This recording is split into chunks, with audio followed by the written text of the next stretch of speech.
In the aftermath of Space War I, humanity launched an immigration program to explore and settle on new worlds in the stars. One particular immigration fleet chose to travel to the center of the galaxy and become the new frontier for humanity. As Cheryl's concert was about to go underway, new United Nations Spacey recon aircraft discovered a mysterious hostile enemy. As the recon aircraft was swiftly eliminated by unknown forces, this alerted Spacey Command. Multiple squadrons of VF aircraft were launched to investigate where the missing pilot was attacked and encountered a fierce enemy known as the Vajra. President Glass received news of the NUN Spacey making contact with the Vajra and issued an order for civilians to shelter in place and cease all activities. Participating in the counterattack against the Vajra is a mercenary group known as SMS. As both SMS and NUN forces engaged the Vajra, a handful of Vajra destroyed several warships, penetrating the perimeter defenses and breaching Island 1. Conventional ground forces were unable to eliminate the Vajra heavy soldier class from destroying parts of Island 1. A cadet known as Alto stepped up to pilot one of the VF-25 aircraft due to the current owner being terminated by the Vajra soldier. During the battle, 2 more VFs were able to destroy and eliminate the Vajra that attacked Island 1, but one hid underneath one of the islands in the Frontier Fleet. The dormant Vajra soldier class reawakened and started attacking again. SMS sortied and engaged the Vajra. Even when the Vajra soldier lost its head, it still fought on. NUN Spacey forces were able to provide reinforcement and successfully eliminate the remaining Vajra. During Cheryl's trip to see the Zentradi Marine unit, a mutiny broke out in the ranks. A rogue element of the unit refused to fight alongside humanity and serve as allies for their military forces. During the chaos and fighting between Zentradi Marines, a Vajra Queen summoned buried ships from underneath the planet's surface. As a way to test a new weapon, Grace activated the Dimension Eater bomb, which destroyed majority of the planet. In the aftermath of the Dimension Eater bomb, Vajra forces withdrew from the planet and left the system. Citizens of the Frontier Fleet were alerted when the Vajra Fleet forces came out of the fold space and started attacking NUN forces. As the battle intensifies, the Queen's flagship comes from behind and successfully damages colony ships of Frontier Fleet. President Glass decided to use the reaction warheads to ensure the protection of Frontier Fleet. In the chaos of the battle, Alto successfully liberated Ronka from the Queen, as this caused confusion amongst Vajra forces.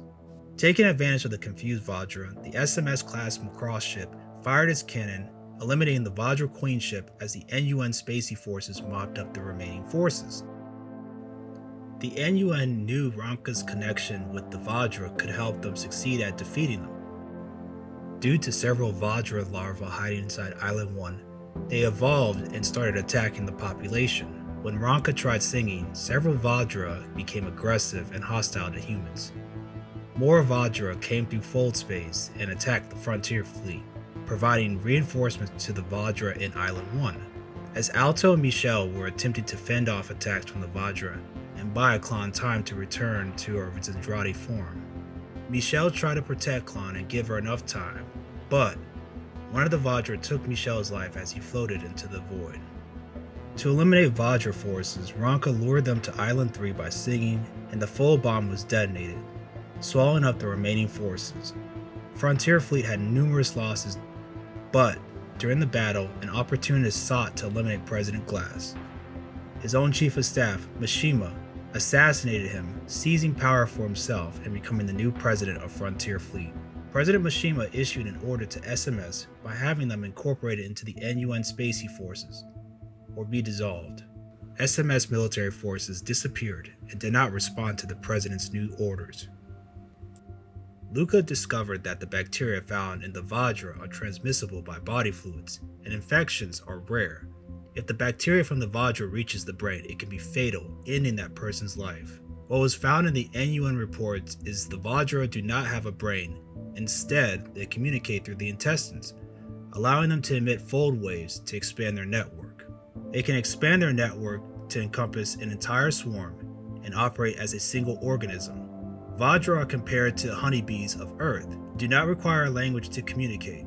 Vajra are only connected by fold waves. Ranka's ability to control the Vajra by singing is attributed to having been infected with Vajra bacteria in the womb. 19 years ago, prior to the attacks on the Frontier Fleet, Ranka started singing and playing with her brother, Barrera. The Vajra appeared out of fold space, causing destruction and attacking the survey fleet. The vessel where Ranka's family did research was destroyed in the attack. After discovering Grace O'Connor's plan to dominate the galaxy, the Frontier Fleet travels to the Vajra homeworld. During the speech, NUN Spacey forces and SMS were prepping and getting ready for the final fight against the Vajra. At the start of the battle, both Ranka and Cheryl were singing to support NUN and SMS military forces, as several dimension cutters were launched, creating a gap in the Vajra forces. Throughout the battle, Frontier Fleet forces were having a difficult time and had heavy casualties. Grace revealed the Galaxy-class Macross ship and launched numerous drones to counterattack and protect her queen's body. When Grace activated the network, the Vajra started attacking the NUN fleets across the Milky Way galaxy simultaneously. It was revealed Grace and President Mishima were behind building the superdimensional network. During the battle, Vajra forces recognized humanity as different, and some were defecting to protect Frontier Fleet. The tide of battle had started to turn, and Galaxy Macross was destroyed. Alto shot Grace O'Connor, eliminating her, which led to the Vajra she controlled to cease their galaxy-wide assault on the NUN territories. The reason Vajra were attacking NUN forces is they wanted to rescue Ranka and saw her as their own. In the aftermath of the battle, Frontier Fleet decided to settle on the Vajra homeworld and bring a conclusion to the conflict.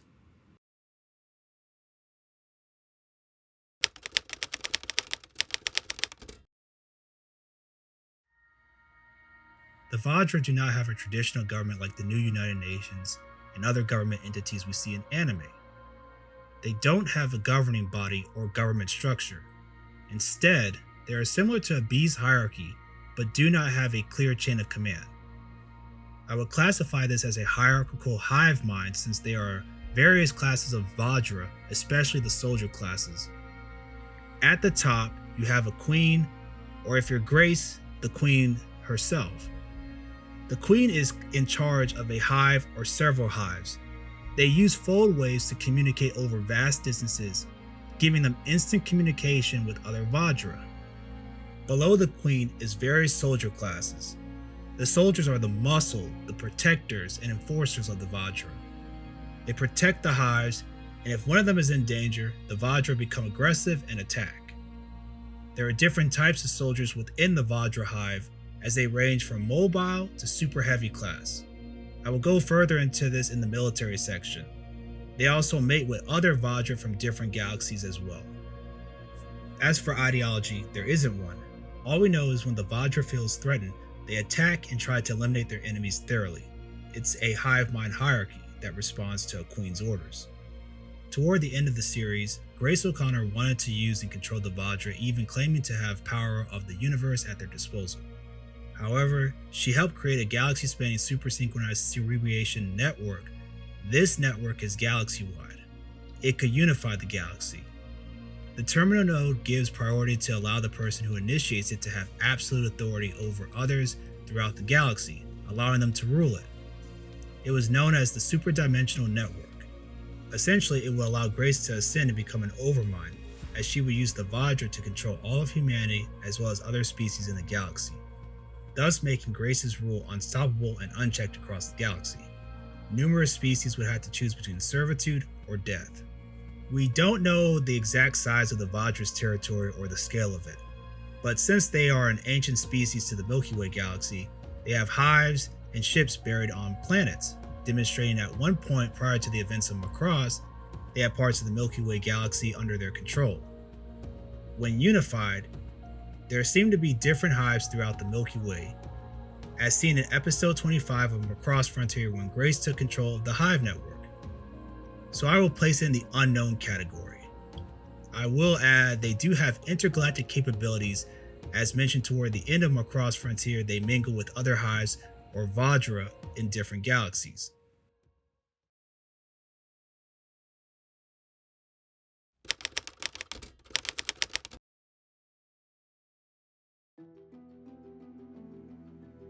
As mentioned earlier about how the Queen communicates, they can command Vajra units to attack and destroy enemy forces, as seen during the Zentradi mutiny when the Queen of that hive awoke. When Grace took command, they were able to communicate and coordinate an attack on a galactic scale. Next is the various types of warships. Let's start with the Vajra destroyer. This is an organism that can travel long distances and has interstellar reach. This type of ship can transport Vajra soldiers since they cannot conduct full jumps over vast distances. We do not know the capacity of how many Vajra soldiers they can carry, but it's enough to conduct raids and support naval forces. When it comes to armaments, they have one bio-heavy beam quantum gun, many point defense guns, and bio-missiles. A Vajra space combat group consists of several hundred destroyers. Following is the heavy battleship. This is a vessel that falls into the heavy firepower category as it is 3.5 to 4 kilometers long. Numerous amounts of Vajra protect and escort this class of ships. Since it has heavy firepower, its armaments consist of triple-barrel heavy quantum beam gun turrets and a large number of heavy beam gun turrets. They can also form a defensive fold barrier. Serving as the carrier class ship is the Knight class Vajra. Its main purpose is to carry Vajra over long distances, and its main gun is located in the mouth of the ship. As secondary armors consist of anti-ship and anti-air assets. Finally is the Bishop Fortress class Vajra.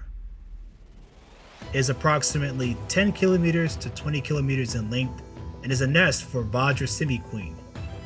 To protect this massive structure is multiple bioenergy conversion armors. Its armaments consist of 4 to 6 bio-heavy quantum beam guns and can carry numerous Vajra. The power source of this fortress is fold quartz. Now moving on to the various soldier classes. The first being the mobile soldier Vajra. This is the most numerous type of Vajra, and they are in the intermediate stage before becoming a heavy soldier. They are armed with rapid fire pulse beam guns and bio-micro missile launchers. They are about 15 to 20 meters in length. Next is the heavy soldier Vajra. This is a taller, more armored Vajra compared to the mobile soldier Vajra. Conventional weapons have little effect on this class of Vajra. Main armament consists of one heavy quantum reaction beam cannon or bio beam gun. Additional weapons include 20 bio-micro missiles and 2 bio-machine guns. The heavy quantum beam gun is a ship buster, making this class of Vajra useful in engagements with enemy fleets.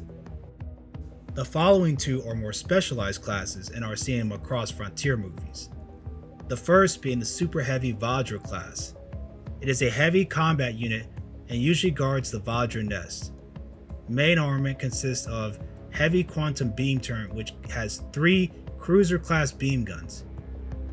As for defenses against attacks, it has bioenergy conversion armor, which is stronger than the other Vajra soldier classes. Finally, another heavy Vajra soldier class known as the Hound. They are fewer in number but operate as a commander type of Vajra. It is not a commander in the traditional sense, but more of a rallying other Vajra during battle. Hounds can serve in reconnaissance roles as well, and several hundred Hounds can serve a queen in a battle group. When it comes to armaments, it can launch bio-micro missiles and grow them. They do not have any guns or additional armaments like Vajra do. As humanity peacefully coexists with the Vajra, the future of the NUN burns bright, seeking to continue and venturing into the galaxy and encounter new foes in the stars. Ares Academy provides learning opportunities in anime, video games, and other fictional worlds. If you like these types of videos, like, subscribe, share, and don't forget to turn on the notification bell to stay tuned for future updates. This is the Supreme Commander signing off. I'll see you in the next video.